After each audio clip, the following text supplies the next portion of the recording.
Iary vavaka isika rehetra, misaotranao zahay, ry Jesosy Kristy Tompo, maty ho anay ary nitsangana ho fanamarinana anay.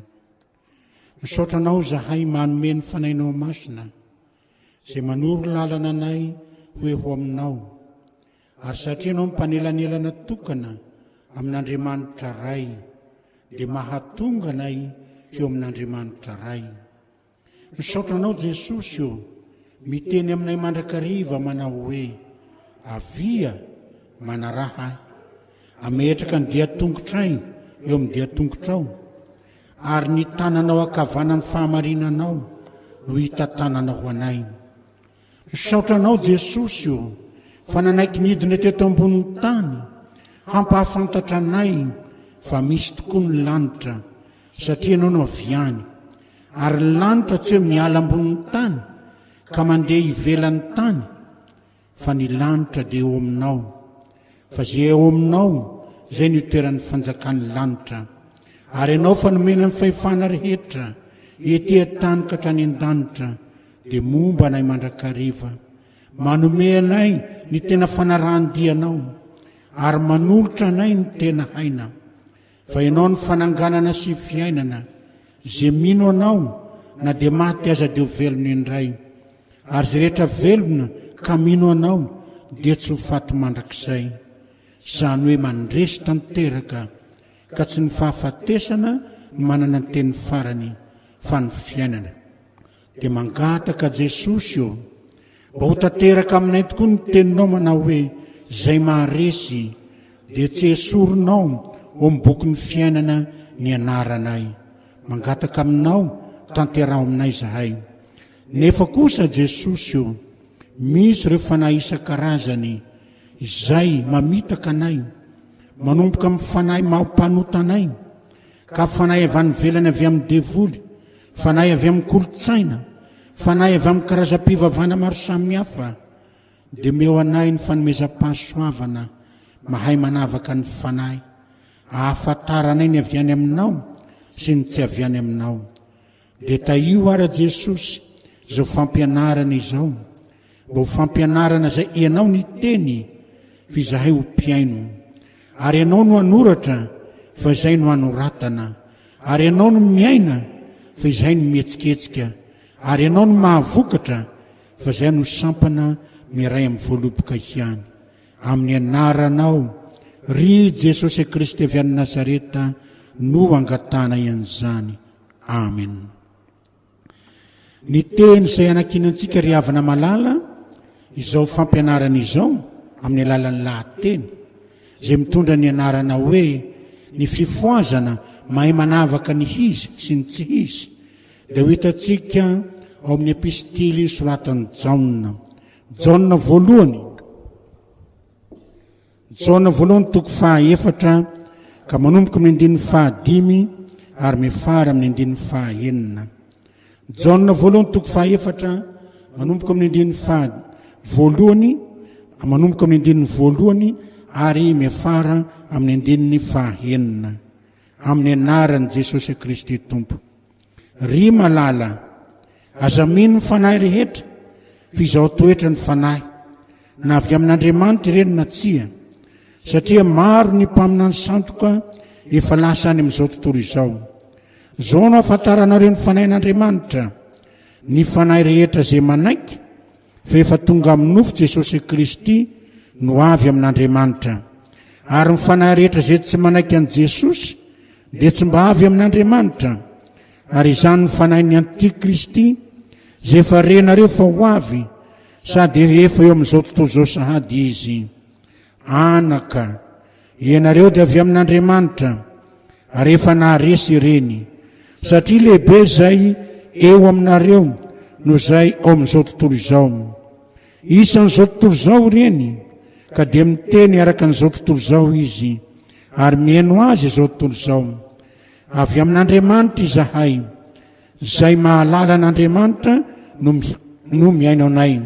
Ary avy amin'Andriamanitra tsy mba mihaino, ary zay tsy avy amin'Andriamanitra tsy mba mihaino anay. Zany no ahafantarantsika ny fanahy ny fahamarinana sy ny fanahy ny fampiviliana. Amen. Ny lohatenintsika teo ry havana amin'izao fampianarana izao dia mitondra ny teny hoe ny fifoazana, mahay manavaka ny izy sy ny tsy izy. Voalohany indrindra, ny teny hoe fifoazana dia mampametraka baraingo lehibe. Satria ny teny hoe fifoazana dia milaza fa olona matory fa manana ny fandrenesana rehetra, ary rehefa mifoha izy dia le nentin'ny natory teo ihany no enti mifoha. Izany ve natao hoe fifoazana raha ao amin'i Jesosy Kristy Tompo? Sary nalaina amin'ny fiainana andavanandro moa zany. Ary misy mandika ny fifoazana azany hoe natory ianao dia nifoazina. Ka le matory ianao dia nifoazina, tsy nisy niova tao aminao, fa ny fatoriana fotsiny no niova, nifoha ianao rehefa avy eo. Le fahalalana sy le fiainana sy le fomba rehetra nentinao natory, na talohany nentinao natory, iny ihany nifoazanao rehefa maraina ny andro. Zay ve natao fifoazana? Raha araky ny tenin'Andriamanitra? Tsy zany natao fifoazana. Ka ny teny hoe fifoazana satria ny teny mampisy sary ao anatin'ny saina, ary ny teny alaina avy ao anatin'ny fiarahamonina sy ny kolotsaina. Dia izay teny zay matetika no mandiso, ary ny farany aza lasa fangalany tahaka ny atao hoe fifoazana, maka tahaka ny ataon'ny hafa, satria misamiavy teo ihany natory no mifoha. Fa ny fifoazana araka ny tenin'Andriamanitra dia tsy fifoazana, fa fanalana avy amin'ny fahafatesana, afindra avy amin'ny fahafatesana makeo amin'ny ateo fiainana. Jarontsika angamba ny anambaran'i Ezekela mpaminany, nahita saha anankiray izy zay feno taolapaty, ary nasain'ny Andriamanitra ny teny izy, dia nifanatona ny taolana, dia lasa nisy nofotra, dia lasa nisy ozatra, dia lasa nisy fanahy, ary ny teny sy velona. Io natao fifoazana avy amin'ny fahafatesana no afindra makao amin'ny fiainana. Ka le fifoazana zany tsy malaza azy, fa fivelomana, fahavelomana, velona. Zay ny tena izy, velona. Olona velona ao amin'ny fanahin'Andriamanitra. Hoy Paoly apôstôly amin'ny Romana, fa zay tarehin'ny fanahin'Andriamanitra no zanak'Andriamanitra. Ary Romana toko 9 io dia tena milaza mihitsy ny atao hoe fahavelomana miaraka amin'ny fanahin'Andriamanitra, ka tsy fangalantahaka, ka tsy fombafomba maro samihafa na atao hoe fifoazana. Misy manko rehefa marary, na ao anatin'ny fahasahiran-tsaina, na ao anatin'ny adi-piainana, tsy Jesosy no atonony, fa le fomba fanao. Ary zay no afangaron'ny olona tsara, zay no afangaron'ny olona. Tsy Jesosy no atonony, fa le fomba fanao. Ahoana angamba ho ianao? Marary azao, tsy salama azao, na manana adi-tsaina azao, manana adi-piainana azao, dia mba manatony ho ny olona, manatona asa sy fampaherezana. fa tsy hoe manatona an Jesosy. Le fombafomba sy le fomba fanaovana zay natao hoe mahasitrana fa tsy Jesosy, tsy Jesosy mihitsy. Ary marina ny tenin'ny Paoly apôstôly ao amin'ny Korintiana voalohany toko 5:10 fa raha tsy natsangana Kristy dia tsy natsangana koa isika. Ary le dian'ny Kristy niditra tao am-pasana ary nivoaka avy ao no diantsika amin'izany hoe miditra tanteraka avy ao anaty miditra ao anaty pasana ary mivoaka avy ao ka miresaka fanavaozana i Jesosy tamin'ny Nikodemosy. Ahoana ny tenin' Jesosy tamin'ny Nikodemosy? Raha tsy ateraky ny ray ny olona tsy mahazo mandova ny fiainana mandrakizay.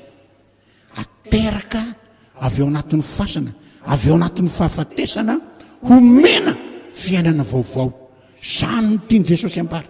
Ary le hoe ateraky ny ray, homena fomba fiainana vaovao, dia tsaroako tsara ny fanazavan'ny mama raha nilaza izany izy. Ny olona zay ao amin'i Jesosy ozy avaozina. Raha rina ny taloha, indro efa lasa ny zavatra taloha ka tonga vaovao reo. Tena rina ny taloha. Ary ahoana zany ozy? Hafa amin'ny hoe avaozina amin'ny fiteny andavanandro. Ino moa zany hoe avaozina amin'ny fiteny andavanandro? Misy arabe zao mandeha any amin'ireny arabe goudron reny, lodoka le arabe. Dia ino misy orinasa anankiray manamboatra ny arabe. Maninona nareo? Avaozina ny arabe. Ino ny teny avaozina ny arabe? Le lodoka ny tapitapenany, le simbasimba namboarina fa ny arabe amin'ny arabe any mijanona maizy azy. Izay ve natao hoe avaozina? Izay ve natao hoe niala avy amin'ny fahafatesana ka tonga amin'ny vaovao? Tsia. Izao ny fomba nanazavany mama azy. Avoaka daholo ny fanaka rehetra taloha izay ao aminao. Ary inona daholo zany? Ary avy eo ametrahany Jesosy fanaka vaovao ao aminao. Esorina daholo izay manofo anao. Ka ino fasoloana fanahy ianao ao anatin'izay. Fomba nambaran'ny Paoly azy ao amin'ny Romanina toko 7 dia zao: misy anankiroa izay miady atao anatiko, hoy Paoly apôstôly. Misy anankiroa izay miady atao anatiko. Fanomboana zay, fanomboana zay. Tsy mahita tsiro ianao zany amin'ilay taloha fa efa tonga ny vaovao miady atao anatintsika zany vaovao zany. Ary vaovao miady atao anatintsika io dia ny fanahin'Andriamanitra sy ny tenin'Andriamanitra manomboka manosika, manomboka mampiala, mamoaka ivelany ireo fanaka taloha rehetra izay nahazatra antsika. Ny toetra taloha, ny fahazaran-dratsy taloha, ny fomba fiainana taloha, izay rehetra namatotra antsika eto amin'ity zao tontolo izao ity. Izany no ino fa avoaka. Izay no nanambaran'ny mama azy. Ino fa avoaka zany. Miady io. Ary rehefa miady io dia i Paoly mamarana azy ao amin'ny Romanina toko 7: fisaorana an'Andriamanitra izay mampandresy antsika amin'ny alalan'i Jesosy Kristy Tompo. Dia tonga amin'izay ny toko 9 fa ny fanahy miady amin'ny nofo, fa ny fihevitry ny nofo tsy mba fihevitry ny fanahy. Zany no mbarana. Ary ny fanahy io no manatoetra be ao anaty. Lalina zany riavana. Ary eo nafantarantsika ny atao hoe inona ny fifoazana izay tsy izy. Ny fifoazana izay tsy izy, raha mbola heverina fa mety ihany no teny hoe fifoazana, dia izao ny amin'ity tany ity izay no lasa hitadiavana an' Jesosy. Ny eto amin'ity tany ity no lasa hitadiavana an' Jesosy. Raha mitena eto amin'ity tany ity, ny fiainana andavanandro eto amin'ity tany ity ihany. Miantso an' Jesosy, fa miantso an' Jesosy amin'ity tany ity. Miantso an' Jesosy ho fitiavan-tena tanteraka. Zay tsy izy. Fomba fivavaka tsika manao hoe rehefa mitanisa tsika le vavaka rehetra dia hoy tsika ary zay rehetra tsy voatony ny vavanay fa mahasoa anay dia tanteraho aminay amin'ny anaranao Jesosy no angatana izany. Amen. Izary no tena ivo ny fivavahanao. Jesosy ve sa ny tenanao? Fitiavana ny tena. Zay natao hoe fivavahana fitiavatena. Fivavahana fitiavatena izany. Fa ny tena fivavahana dia izao, tsy tonga aho anao ny sitrapoko fa ny sitrapon'izay naniraka ahy. Zay ny tenin Jesosy. Ary ny sitrapon'izay naniraka an Jesosy dia nanome voninahitra an'Andriamanitra ray. Tsarovy ry havana malala, mivavaka nataon Jesosy raha nangana ny Lazarosy tamin'ny maty izy. Voninahitra an'Andriamanitra zany mivavaka nataony. Ka ny fiaina antsika ray manontolo, momba antsika manontolo, mivavaka ataontsika manontolo, tsy hoe zay rehetra mahasoaka tsy voatony mivavako. Dia amin'ny anaranao Jesosy no angatany izany. Fa ahoana ny voninahitra ao Jesosy, izay no tena izy amin'izay rehetra atao. Jereo tsara ary tadidinao tsara ny fomba niantsoana amin'ny Paoly apôstôly. Fa nakany Damasikosi Paoly apôstôly, ka dia indro fa nianjera lavy tamin'ny tany, ary indro fa niteny tamin'ny mpaminany Jesosy eo avy eo Paoly natahotra ny olona. Da hoana ho Jesosy fanaka voafidy, hitoriana ny anarako. Io ny tena izy. Fanaka voafidy, hitoriana ny anaran' Jesosy isika. Ka na maty isika na velona dia ho an' Jesosy Kristy Tompo. Ary na inona ataontsika dia ho an' Jesosy Kristy Tompo. Ary le Jesosy Kristy Tompo dia ny tenin'ny Paoly ao amin'ny Timoty manao hoe tsy manan-javatra afa-tsy ity zahay, ary ity ny fantatray: maty ny anankiray ho famonjena ny maro, ary velona ny anankiray mba tsy ho velona ho an'ny tenany ny olona, fa velona ho an'ny maro. Tsy misy ho antsika fa fiainana mitodika makany amin'ny hafa. Zay ny tadiavin'Andriamanitra hananantsika, ary io ny tena fifoazana. Ary io ny tena fifoazana.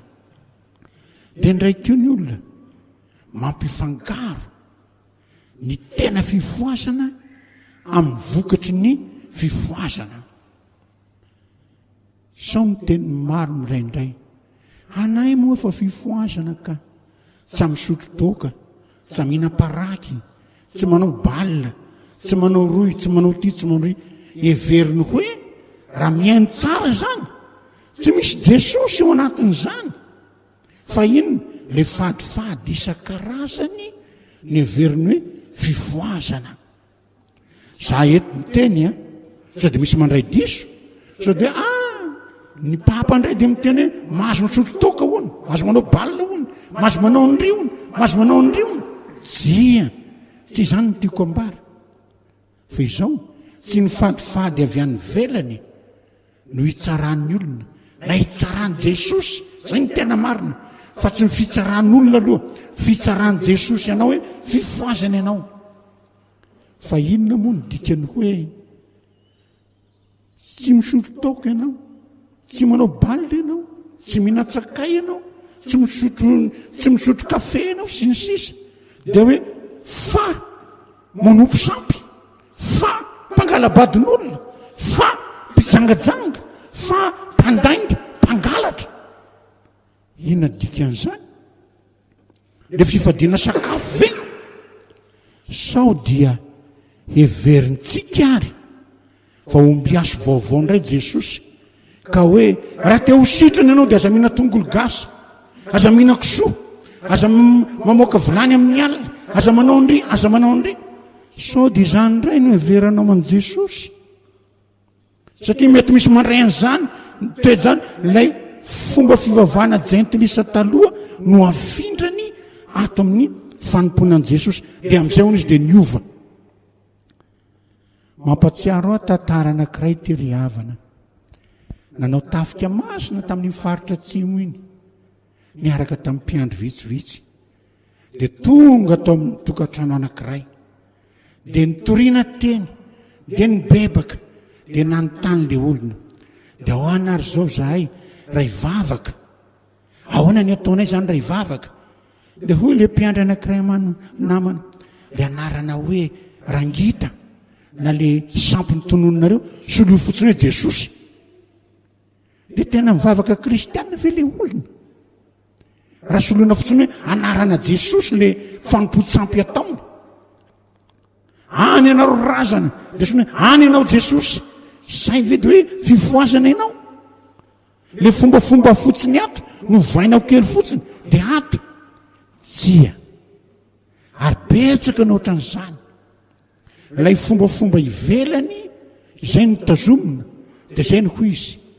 tsarovy izay tsy manaiky any Jesosy ho tompo io ny fanahy izay avy amin'ilay ratsy ary ny fanahy avy amin'ilay ratsy tsy manaiky any Jesosy ho tompo io no atao hoe antikristy izay fanekena any Jesosy ho tompo izay mahafaoka zavatra maro Jesosy no tompo mahafaoka zavatra maro zay nidina avy any an-danitra izy tonga eto amin'ity tany ity izy naka ny toerantsika mpanota izy nitsangana tamin'ny maty izy taloha nanaovany an'izany rehetra zany nefa niditra amin'ny karazam-piainana maro samihafa izy ary niditra hatramin'ny fanilikiliana sy ny tsy fitiavana izy hatramin'ny fahaterahany ka hatramin'ny fahafatesany dia mifanilikiliana sy mifanaovana tsinotsinona azy nidirany zany rehetrarehetra zany ary tao anatiny zany rehetrarehetra zany izy no nanao ny fanompoana ka ina ny hevitra ny tany hoe Jesosy no tompo voalohany indrindra tsy hoe Jesosy no andoliana sy zany no heviny voalohany fa izao no heviny voalohany tsy misy mahay manompo anao mihoatra no Jesosy fa na dia ny ainy azy na foiny ho anao ary na dia ny fasana azy no reseny ho anao ary ino izy fa nitsangana mipetraka tana-kavanan'Andriamanitra mbola mifona ho anao tsy misy mahay manompo anao mihoatra ny ho izy ary satria tsy misy mahay manompo anao mihoatra ny ho izy dia mazava loatra fa izy no tompo izay ekinanao izy no tompo izay ekinanao zany mazava loatra ary nilazana hoe Jesosy sady tena Andriamanitra no tena olombelona dia manambara tsara zany fa ny tena firaisan'Andriamanitra amin'ny olombelona ary ny firaisan'ny olombelona amin'Andriamanitra dia ao amin'i Jesosy no lavorary sy tonga lafatra indrindra koa na iza te hiray amin'Andriamanitra te hangetaheta amin'Andriamanitra ary te hanompo an'Andriamanitra tokana ny lalana Jesosy io no lalana Jesosy ary zay nanambarany manao hoe izao no lalana sy fahamarinana ary fiainana nambarany tsara zany izao no lalana sy fahamarinana ary fiainana ary mbola nitoiziny manao hoe tsy misy afaka makany amin'ny ray raha tsy amin'ny alalako fa izaho sy ny ray dia ray ihany ary fantany tsara fa tsy hanana famonjena isika ary tsy hanana firaisana amin'Andriamanitra isika izay tena mahavelona antsika satria velona itsika satria velona Kristy izay nambarany tenin'Andriamanitra velona Kristy dia izay no mahavelona antsika dia ambarany tsara fa mba havelona antsika dia nambarany hoe tomoera amiko ianareo ary izaho aho aminareo lalina ny zany ry havana eo amin'i Jesosy dia tena tafatoetra tsara ao amin'Andriamanitra le maha olombelona azy ary tafatoetra tsara amin'le maha olombelona azy ny mandriamanitra azy tsy azo sarahana fa tena Andriamanitra izy ary tena olombelona zay ao amin'i Jesosy izay zay tena fiainany fifoazana zay raha mbola ampiasaina ny tena fifoazana zay ao amin'i Jesosy izay no tiany Jesosy ho tonga eo amin'ny fiainantsika ary tena ho ao amintsika mandrakariva izany ho ao amintsika mandrakariva izany mampatsiaro reto le teny manao hoe anaka atolory ahy ny fonareo. Ny fo no tena mamitaka ary ny fo ny tena itoeran'ny fanahy maro samihafa. Ambaran'ny Paoly amin'ny Galatianina izany amin'ny toko 5 dia ambarany reto ny asan'ny nofo. Raha tena dinina alaina tsipria ny asan'ny nofo io dia ny mahafo ny fo.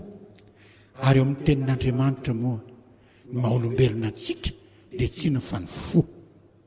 Ny fo ny maha-olombelona antsika eo amin'Andriamanitra. Ka ao anatin'ny fo io no misy zavatra maro samihafa. Ao anatin'ny fo misy zavatra maro samihafa. Io no mibaiko ny olombelona, i fo io. Tsarontsika angamba rehefa atao batisa isika dia hoy ny pastora, manao batisa anao aho amin'ny anaran'ny Ray dia ny atao ny andrina sy ny zanaka dia atao aty amin'ny fo. Satria hoany izay be ao an-tsaina no mipetraka ao am-po, ary izay be ao anatin'ny fo no tsy afaka ao anatin'ny saina.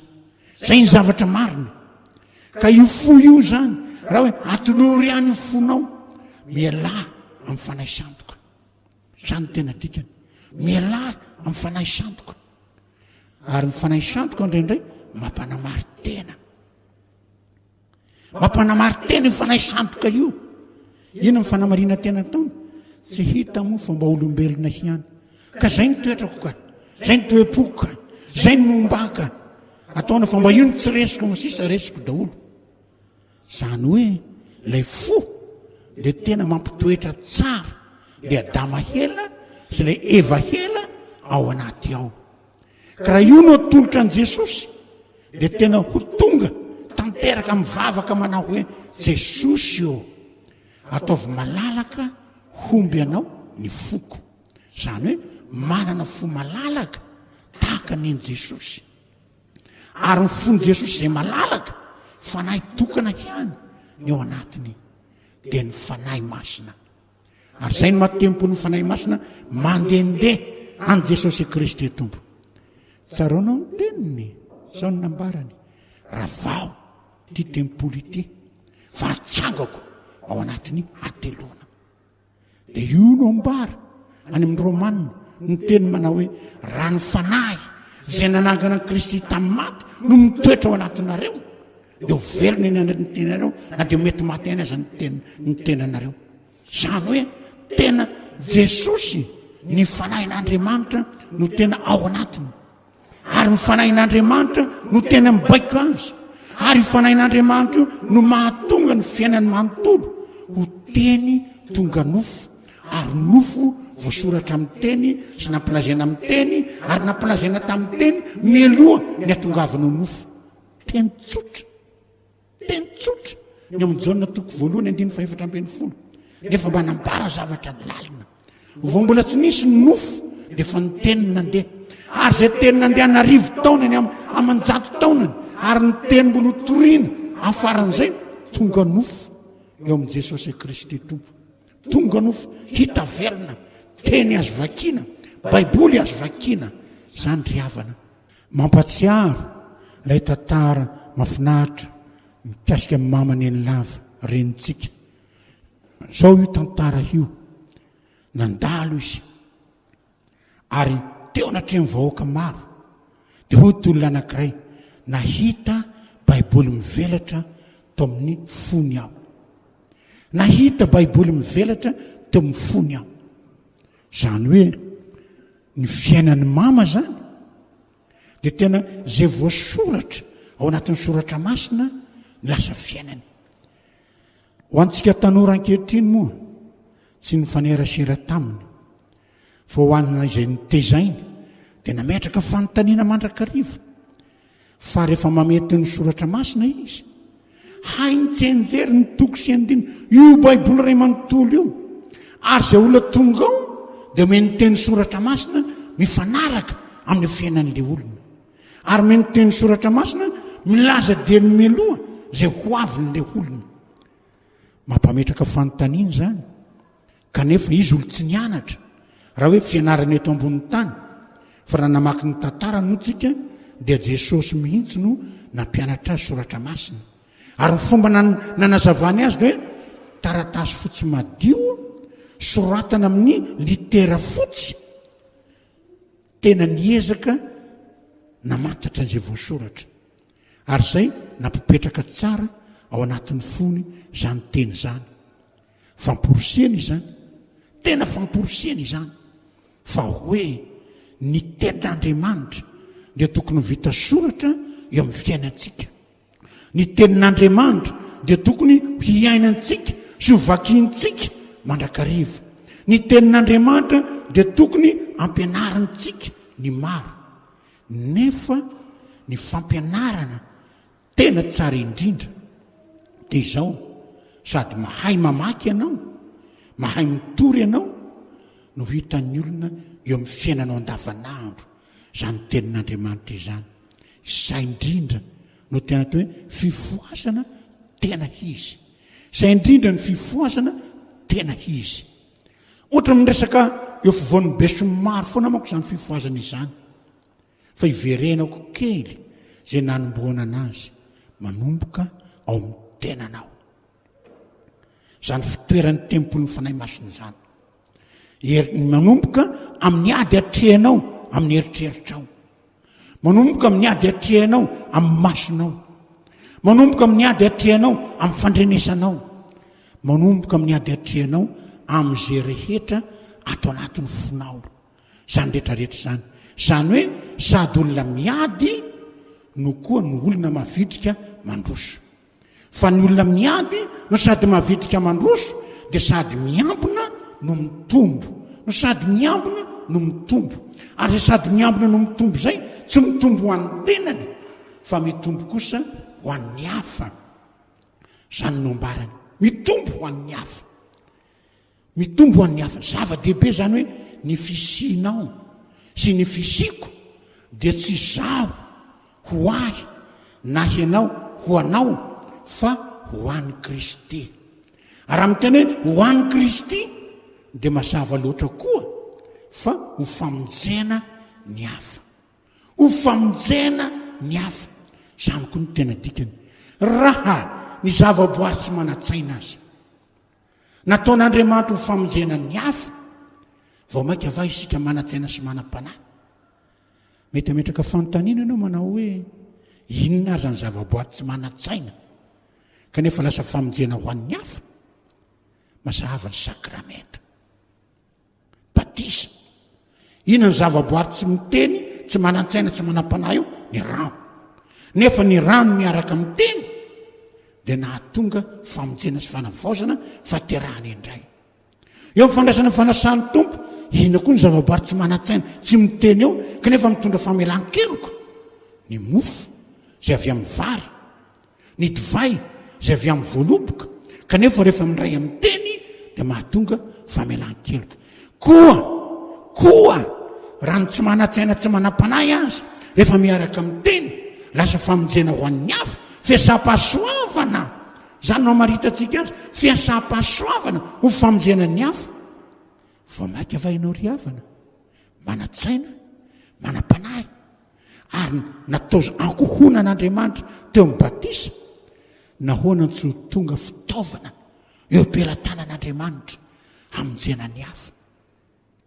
Nahoana tsy tonga fitaovana eo am-pelantanan'Andriamanitra hamonjena ny hafa? Ary izay indrindra no nanendrenanao, izay indrindra no nanendrena, fa ny fitiavana tsy fitiavana raha ny tenanao ihany vonjenao. Mampadiso hevitra ny maro manko ne ny finoanao mahavonjy anao. Mampadiso hevitra ny maro, marina rabaky teny io. Tsy misy mandiso ny marina rabaky teny io. Fa io kosa tsy miteny manao hoe tsy ilaina ny fitiavana.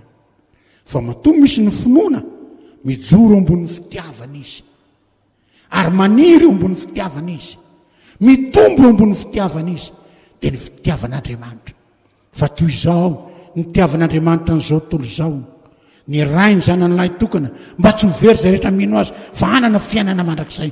Ny fitiavan'Andriamanitra no tany fototra hanirian'ilay tena voaloboka. Fitiavan'Andriamanitra no tany fototra. ary avy amin'ny tany fototra fitiavan'Andriamanitra io zay mahavokatra famonjena no mahatonga ny finoantsika hino an Jesosy Kristy tompo. Ko raha mino an Jesosy ianao voavonjy satria fitiavana tany mpamonjena no nipoiran'izany dia mazava loatra fa tsy maintsy mizara an'izany Jesosy zany amin'ny hafa isika, tsy maintsy manambara an'izany Jesosy zany amin'ny hafa isika. Ary izay ny tena fifoazana tena izy, ny tenanao tempolo masin'Andriamanitra mandehandeha, ny teny avoakanao teny avy amin'ny fanahy masina, teny avy amin'ny fanahy masina ny teninao. Tsy fialan-tsiny mihitsy ny manao hoe atahoana fa teny patezerana iny, atahoana fa teny tampoka iny, sendra lava izy dia nivoaka tampoka tao am-bavany ny teny zay tsy fiteny rehetra. Tsy izany. Amin'ireny fotoana ireny indrindra zay tsy ahafahanao mifehy ny aloka ny vavanao ny tena hitana zay tena mitoetra ao anatinao, na le tena fanahin'Andriamanitra na le tena fanahy manaiky an' Jesosy ho tompo. Zany hoe Jesosy mihitsy no mifehy, Jesosy mihitsy no antom-piainana, Jesosy mihitsy no miantoka amin'ray manontolo amin'ireny fotoana ireny mihitsy, ary tsy ny resaka ara-panahy ihany.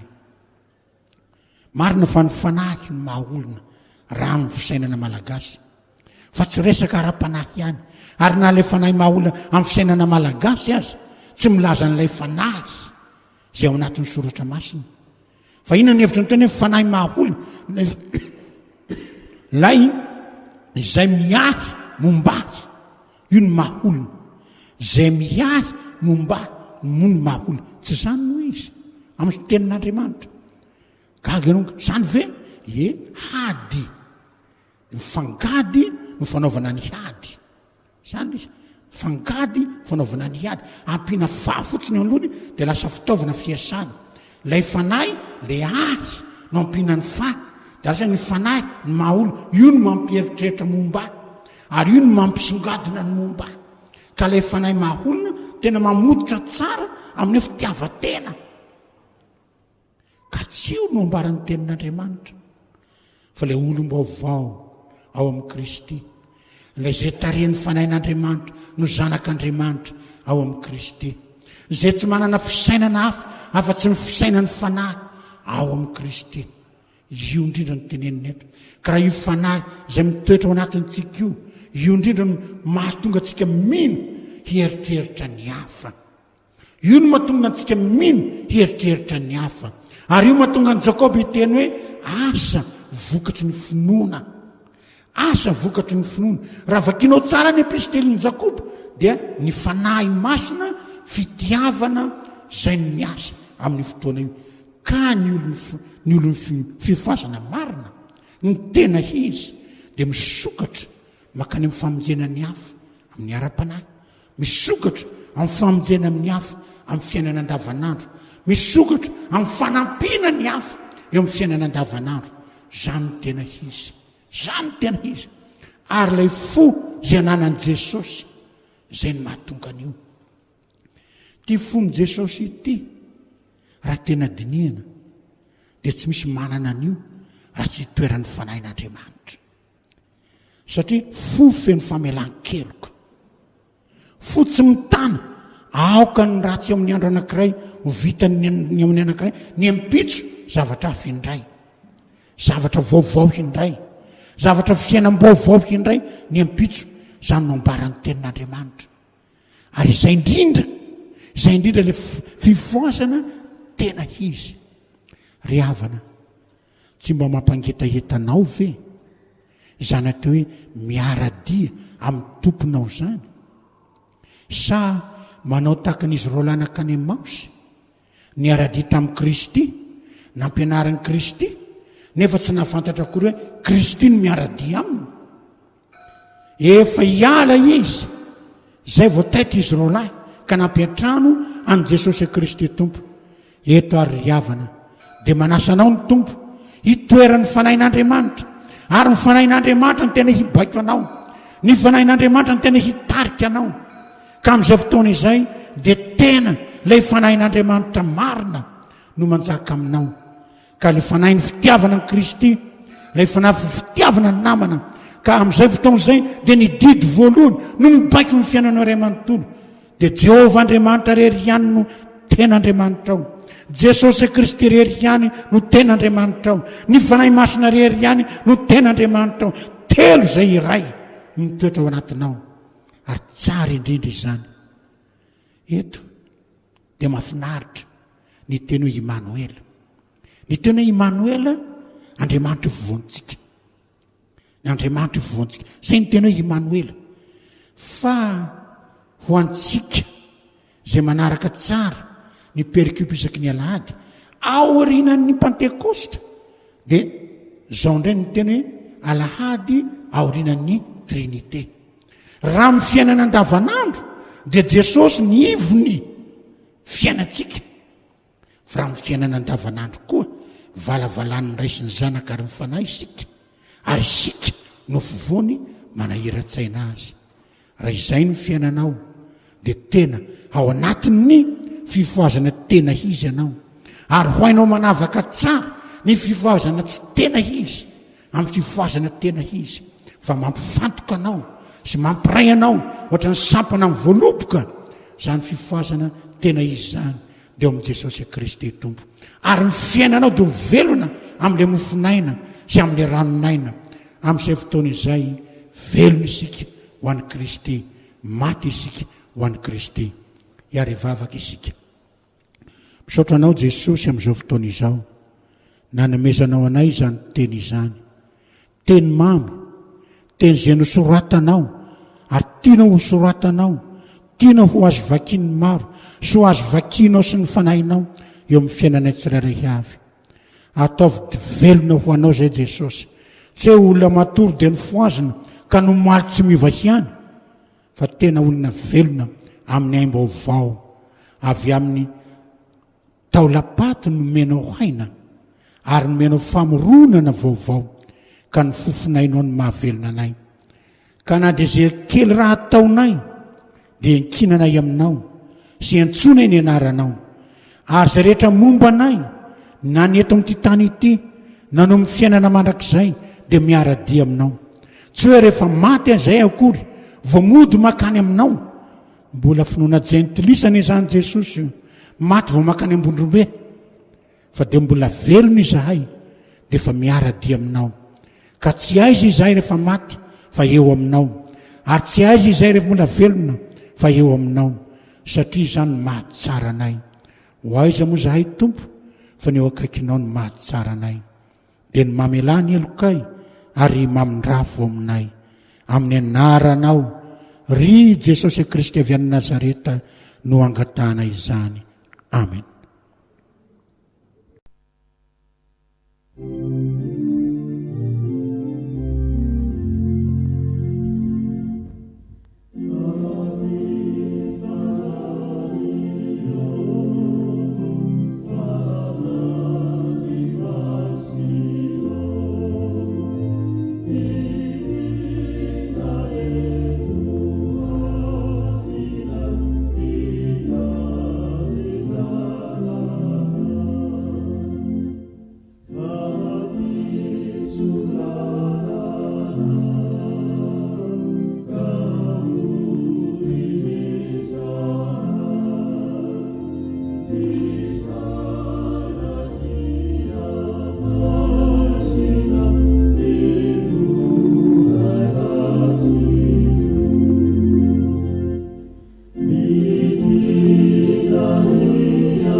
Iaraka hivavaka isika tompoko. Saotra sy mideranao mankalazanao zahay. Ry Andriamanitra rainay be fitiavana sy be indrafo. Andriamanitra lehibe ary tsy takatry ny sainay ny ahalehibe ny asanao eto amin'izao tontolo izao. Fa Andriamanitra mihevitra ny zanak'olombelona isan'andro ianao, ary Andriamanitra zay mitady ny fomba rehetra hampairezana ny mpanomponao ihany koa, zay natsonao sy nifidinao hanatanteraka ny asa fanompona eto amin'ity zao tontolo zao ity. Misaotranao zahay no ny fitiavanao tsy talany, ny amin'izay efa namonjenao sy ny fidiananao anay hanatanteraka ny asa fanompona zay natsonao anay. Misaotranao ny amin'ny fitehirizanao anay amin'ny finoana, fa na dia mandalo ady sarotra maro samihafa aza ny fiainan'ny fifoazana, dia indro ianao mbola manatsotra ny tananao, miazona anay manakariva amin'ny tananao mahery, mba azonay mijoro sy manambara ny filazantsaranao amin'ny olombelona rehetra. Mankalaza ny fa 7 taona ny fifoazana tombolehibe karimalaza izahay ankehitriny. Ary saorana anao zany satria ianao no mbola mameny zavatra rehetra entina mankalaza izany, na dia tsy miona mivantana araka ny fomofanao isan-taona azy izahay, dia ny teninao kosa tsy voasakana. Ny teninao dia teny fiainana, ary afaka miampita ny ampon'ny olona tsiraray, tsy ny ao an-toerana karimalaza ihany, fa manerana zao tontolo zao afaka mankalaza izany, afaka mandre ny feonao Jesosy, satria ny feonao dia tsy maintsy ambara manerana zao tontolo zao, zay vao tonga ny farany. Dia mangataka aminao zay ary mamelany helokay amin'ny tsy fantanteranay mamindrafo aminay.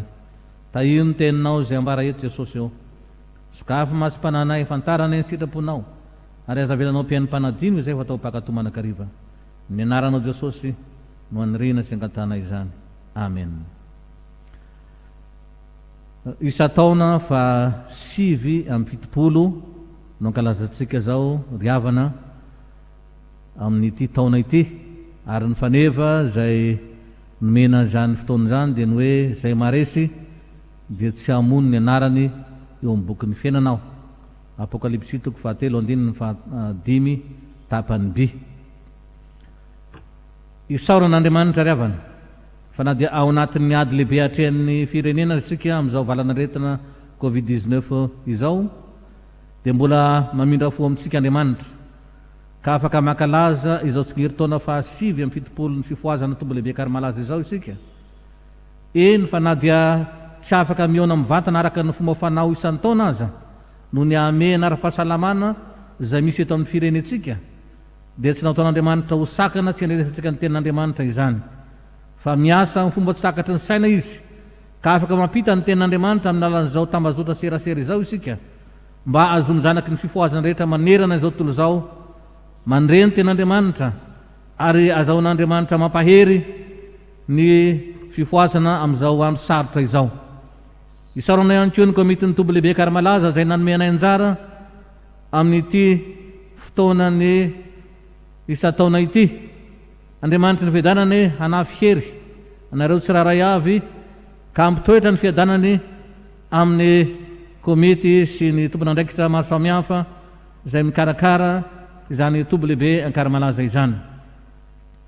Izay no hoe lafa andeha ho jerentsika avy hatrany ny toroteny 5 zay anjarako amin'ity fotoana ity, dia zay voasoratra ao amin'ny filazantsara araka Matio 4:20, ny 1 ka hatramin'ny 4:20. Matio 4:20, ny 1 ka hatramin'ny 4:20, zay mivaky toy izao amin'ny anaran'i Jesosy. Ary no niala teo kianjany tempoly Jesosy dia lasa nandeha, ary ny mpianana anatinazy ampizahazy ny firafitry ny tempoly, fa izy namaly ka nanao taminy hoe, tsy hitanareo va ireo rehetra ireo?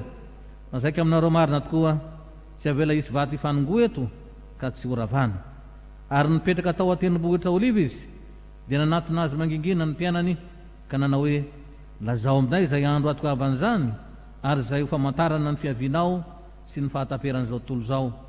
Ary Jesosy namaly ka nanao taminy hoe mitandrema fandrao isy hamitaka anareo fa maro no avy amin'ny anarako anao hoe izaho no Kristy ka maro no voafitany ary andre ady filazana ady ianareo koa mitandrema aza matahotra fa tsy maintsy ho tonga zany nefa tsy mbola tonga ny farany fa isy firenena hitsangana mely firenena ary isy fanjakana hitsangana mely fanjakana ary isy misary sy horotany amin'ny tany samihafa fa izany rehetra zany no fiandohan'ny fahoriana ary dia hatolony ho amin'ny fahoriana ianareo ka ho vonony ary ho alan'ny firenena rehetra ianareo no ny anarako ary amin'izany andro zany dia ho tafotoana ny maro ary fampiapanga sy fankahaly izy ary isy mpaminany sandoka maro hitsangana ka mitaka ny maro ary no ny abetsan'ny tsy fankatoavan-dalàna dia iamangatsika ny fitiavan'ny maro fa zay maharitra hatramin'ny farany no vonjena ary ho toriana amin'izao tontolo zao ity filazany tsara ny fanjakana ity ho vavimbelona amin'ny firenena rehetra dia vao tonga ny farany. Amen. Ry ray masina manamasinana amin'ny fahamarinana ny teninao ny fahamarinana. Amen. Ny loha hevitra banjintsika amin'izany ry havana dia ny hoe fa zay maharitra ny fizahn-toetra hatramin'ny farany no vonjena. Fa zay maharitra ny fizahn-toetra hatramin'ny farany no vonjena. Mitantara mazava ny vanim-potoana anelanelan'ny nandravanany tempoly tao Jerosalema sy ny fiavian'i Jesosy Kristy indray ity toko anjaratsika ity.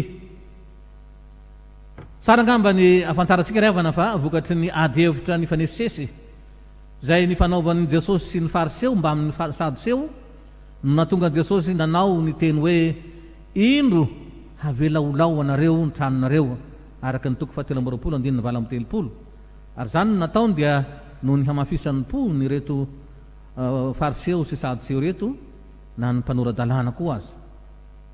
Ka azo heverina fa vokatry zany teny Jesosy zany indrindra nahatonga ny hevitra ny tsiry tao an-tsainy reto mpianatra reto zay nanatrika tamin'izany fotoana zany ka nampizahany Jesosy ny hamafy ny rafitry ny tempoly zany hoe mety nahatonga fanontaniana tao an-tsainy izy ireo ngambany hoe dia horavana ve zao trano mahafinaritra izao, horavana ve zao rafitra tena mafy zao, kanefa eny rety atsarany akantony fa rakotra levy volamena avokoa ny tempoly manontolo. Tsy nahataitra ny Jesosy anefa zany fa nivaly teny nataon'i Jesosy dia vao mainka nanamafy ny andravana izany tanteraka ka ho indrindra izy tsy avela isy vato hifanongoa eto ka tsy horavana andenin'ny faharoa. Zany hoe dika zany fa tsisy rindrina hipetraka tsony, tsisy vato hifanaingina tsony fa horavana tanteraka zany. Inona ny antony? Mba tsy hahatonga ny olona hitokitoky amin'ny tempoly itsony satria variana amin'ny atsara an'ilay tempoly ny jiosy tamin'izany fotoana zany ka miheveriny fa mandeha ho azy fotsiny amin'izao ny fanarahana ny tompo ka tsy mila mandin-tena, tsy mila mibebaka ka amin'ny alalan'izany fanravana zany indrindra no hanehoan'Andriamanitra fa mila miambina tsara ny mpanompon'Andriamanitra manoloana zava-miseho hita amin'izao tontolo izao. Ka arak'izany dia alohaizay ho fomba anankiray entin'i Jesosy hanokatra ny sain'ny mpianatra izany fanambarana taony izany mba hietreretiny tsara momba zay zavatra tsy maintsy hiseho alohan'ny fiavian'ny fahataperan'izao tontolo izao. Inona ny tsy maintsy hiseho?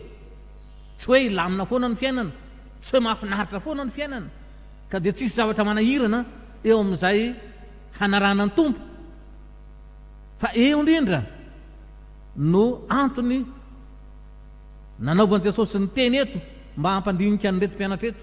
Ka noho nefa nita ny rano nokidrona Jesosy sy ny mpianany ary efa nipetrapetraka teo akilailan'ilay tendrombohitra Oliva zay natazanana tsara ny tanàna sy ny tempoly, ny ankantony zany dia tazana veny dia nangingina teo mipetrapetraka teo ry zareo. Fa tamin'izany indrindra no nahavely mpanontaniana indray ny mpianatra nanao hoe raha oviana rabo no atogavan'izany. Ary ny tena hevitry ny teny grika natao hoe izany eto dia zao raha oviana no isehoan'ireo zavatra ireo zany hoe tsy ilay fotoana handravana ny tempolo ihany no nanontaniana eto zany fa ny fotoana rehetra hitranga manodidina zany zay iseho miaraka amin'ny fandravana ny tempolo dia ireo loza maro samihafa zay tsy mety iseho amin'ny fandravana any Jerosalema manontolo zany. Misy zavatra maro be tao anatin'ny sain'ny mpianatra ny saritaka mihitsy hoe inona daoly zany zavatra maro samihafa iseho zany alohan' zany ka velom-pantanina izy amina hoe ahoana ny tokony atao mba hiandrasana zany fotoana zany. Tsy milaza nefa ny fandravana tanàna fotsiny na ny tempolo Jesosy fa nambarany koa ny fiverenany indray zay hiseho aorian'ny zavatra rehetra zay tsy maintsy hitandavana dia ireo fahoriana maro samihafa zay voambara eo zany.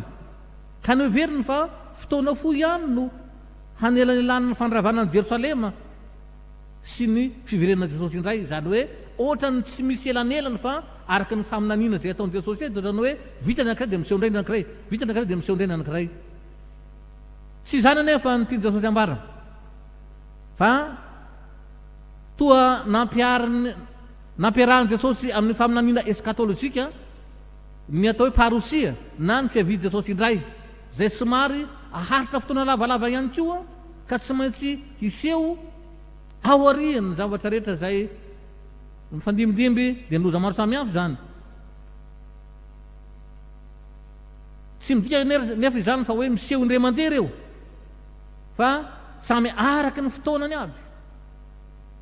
Tian'ny mpianatra ho fantatra nefa ny halavan'ilay fotoana iandrasana ny zavatra tsy maintsy hiseho amin'ny faran'izao tontolo zao sy ny halalany marina fa antombotra ny tena zava-dehibe sy mahatahotra momba ty andro farany ity dia ny fiavian'i Jesosy indray zany.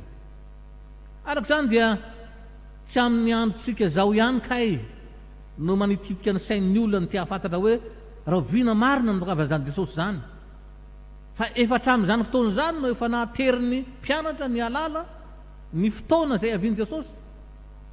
Mazava nefa ny teny Jesosy eto amin'ny andininy fahinana amby telopolo fa amin'ny andro iavian'i Jesosy dia tsy hisy ahalala izany na dia ny zanaka aza afa-tsy ny ray ihany. Fa ny azy Jesosy olazaina kosa dia ny fisehoan'ireo zavatra tsy maintsy hiseho mialohan'ny fotoana atongavana zany zavatra zany. Ny antony mahatonga ny olona hanao kajikajy sy hitadiny hoe raha oviana marina le fotoana avian'i Jesosy dia zao tia hampiasa ny tedikady amin'ny maha-olombelona fotsiny ka amin'ny fotoana zay afantarana fa ho avy Jesosy zay vao miazakazaka hibebaka sy hivavaka avokoa ny olona tsiraray. Tsy zany ny fanarahana an' Jesosy fa na ho mafy na ho mora dia tsy miova ny finoana ny fitiavana an'Andriamanitra ary amin'izay zavatra mafy indrindra ny tena tiany Jesosy ahitana hoe tena mitoetra amin'ny finoana ve ty olo ty sa tsy mitoetra amin'ny finoana.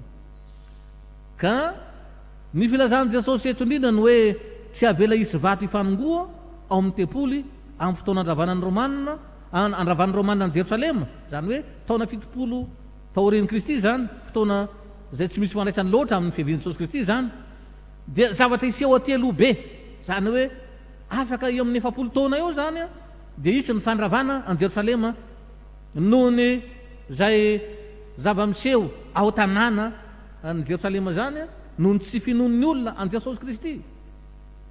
Kanefa koa i fotoana io nanaovan'Andriamanitra ny famonjena ho an'izao tontolo zao fa ny ady rehetra atrehana dia mitohy hatrany hatrany noho ny fahakalany fahavalon'ny kristianina ka ny toromarika ao amin'i Jesosy ny mpianatra dia ny fananarana azy ireo mba hanampaharetana fa zay maharitra zany toetra zany hatramin'ny farany izany ihany no vonjena hoy ny loha hevitra antsika eto. Fa raha tsy manam-paharetana izy dia mety ho voasitona hihaino zay feo maro samihafa hamitaka tsy handriso lalana azy ka raha tsy mitandrina fa mamaika fotsiny dia mety ho diso fanantenana ka ho kivy ambony ihany raha mbola tsy tonga ny tompo amin'izany fotoana zany hany ka mety tsy ambiny intsony izy noho zany fahatso-panantenana izany. Maro koa ny fiangonana efa rentsika ombenombeny tratra n'izany fahatso-panantenana zany tsy tamin'ny andron'ny apôstôly ihany fa indrindra koa taty amin'ny andro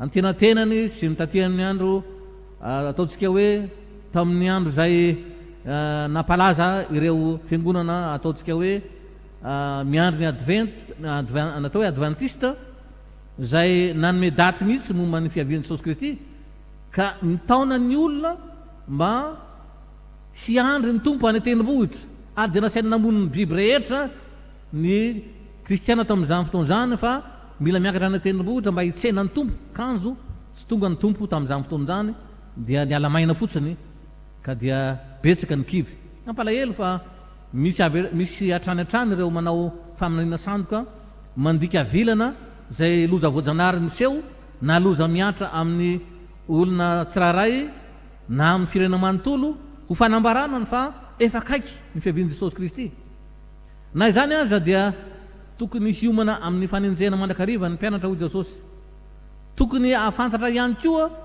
fa mazana ireny zavatra miseho reny no mampiala ny olona amin'ny finoana vokatry ny fanenjena maro samihafa zay mahazo ny kristianina ka mila vonona sahady dia ny meloha fa zavatra tsy maintsy hisy zany kanefa na dia tsy maintsy hisy azy zany fanenjena zany dia tsy maintsy mbola hotoriana hatramin'ny farany any amin'ny farany tany ny filazantsara ny fanjakana zay vao tonga ny farany araka ny ten'Andriamanitra eto voalazan'i Jesosy eto ary fa hisy mihitsy ny laza hoe izaho no Kristy ka maro no voafitaka ary raha lazaina tsotra ny zavatra miseho ankehitriny ry havana dia tsy mahagaga antsika tsony ny visian'ireo olona samy laza ny tena no Kristy na Mesia eto seroa tsy vitsy ny eto Madagasikara no miseho Mesia siraka avy any an-danitra kanefa dia fantatra mazava zao fa sandoka na dia ny fanambarana ataony azy aoka isika tsy voafitaky ny reny olona reny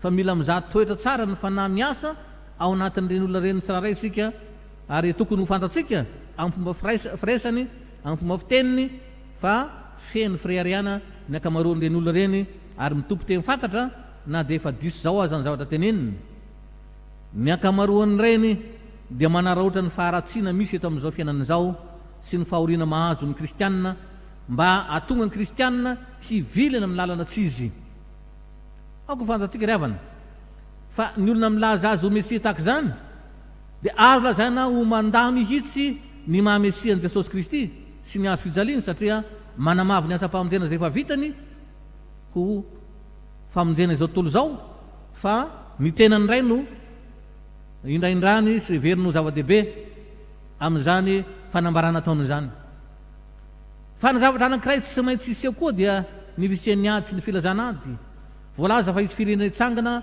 hamely firenena ary izy fanjakana hitsangana hamely fanjakana io koa ry havana dia mety mampihetsika ny fahamakana hahita ny andro farany rehefa miseho zany zavadrany ka mahatonga ireo tsy miorona tsara ho taitaitra sy inoino foana raha vao misy milaza azy toerana na fotoana hoe ary Kristy na hoe efa tonga izy ka dia lasa miazakazaka satria miandro fotsiny zay zavatra iseho kanefa mety tsy ambina akory izy rehefa mbola tsy tonga ny tompo amin'izay fotoan'izay dia mbola voafitaka tahaka an'izay efa niseho taloha ihany ary dia mbola misy ihany ny olona hanao zavatra tahaka an'izany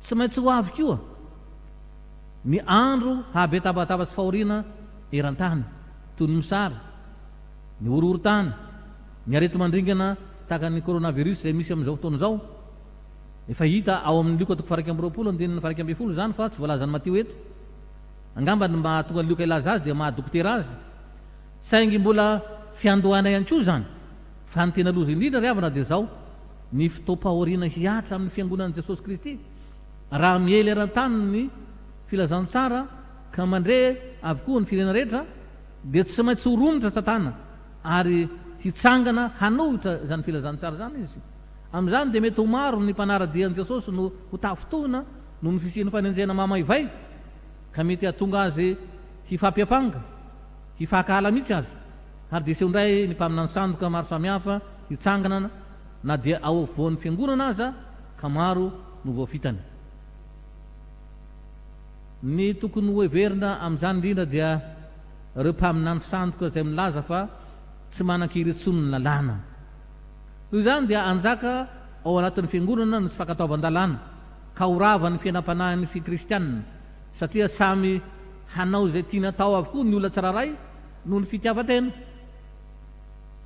To zavatra efa misy ankehitriny koa zany ry havana, saiky manjaka ombenombeny ny kolikoly ny tsy fahamarinana na dia ao anatin'ny fiangonana aza efa tsy voiny intsony koa ny fitiavam-bola sy ny fitiavan-karena, ny fandoka-hafatena, ny avinavina, ny fitenenan ratsy, ny tsy fanajana zay masina sy ny maro samihafa, arak'izay ambaran'ny Paoly ao amin'ny Timote voalohany toko 7:1 ka hatramin'ny 5 ka hatatsika ny zavatra miseho amin'izany.